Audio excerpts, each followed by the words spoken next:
Is there ever going to be a cure for type 1 diabetes?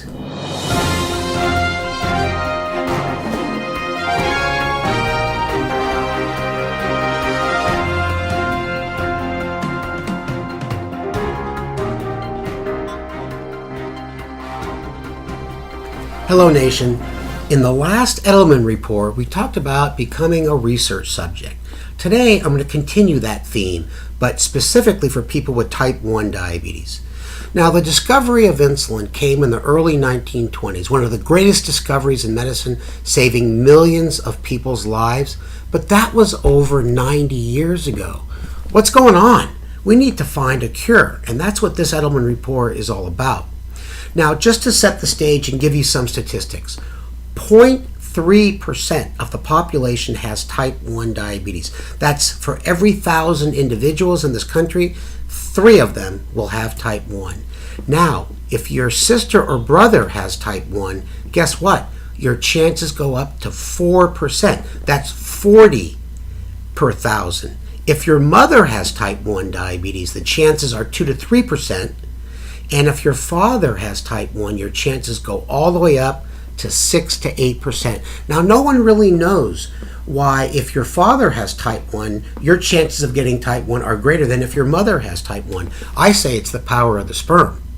Now, in addition to those risks, it's important to realize that there have been hundreds of clinical trials looking at laboratory animals that have been specifically altered to be a good study model for type 1 diabetes, and that has been the NOD mouse, non-obese diabetic mouse. And they've had tons of press releases. We cured type 1 diabetes. Everyone gets all excited, and when they try it in humans, they do not work. And I'm sorry to tell you that every single one of these cures that they've discovered in laboratory animals, mice, rabbits, have not worked in humans.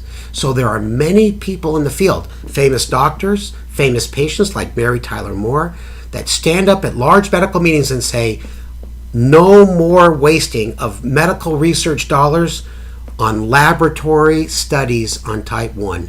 And that's why we now are doing all the studies, at least most of the ones that I think are good, in humans. And that brings up TrialNet. Type 1 Diabetes TrialNet is a government organization acting as a network for international researchers around the world that are working on the prevention, the delay, and the reversal of the progression of type 1 diabetes. And these are human studies. Now, what do they measure? The testing is free.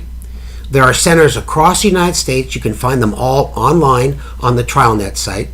They're looking for autoantibodies. These autoantibodies have been identified to be the substances that destroy the insulin-producing cells of the pancreas.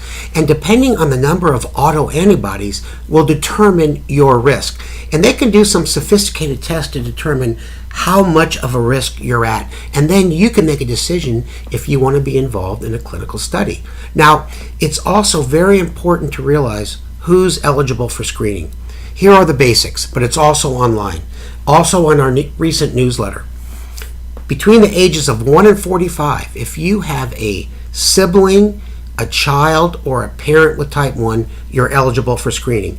If you're between the ages of 1 and 20, if you have a sibling, a child, or a parent, and in addition to that, a niece, uncle, aunt, grandparent, even a stepbrother or stepsister with type 1, then you're eligible for testing.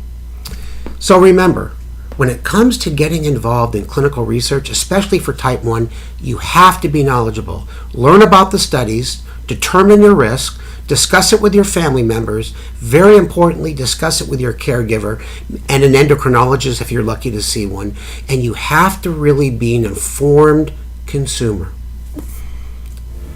So long, Nation.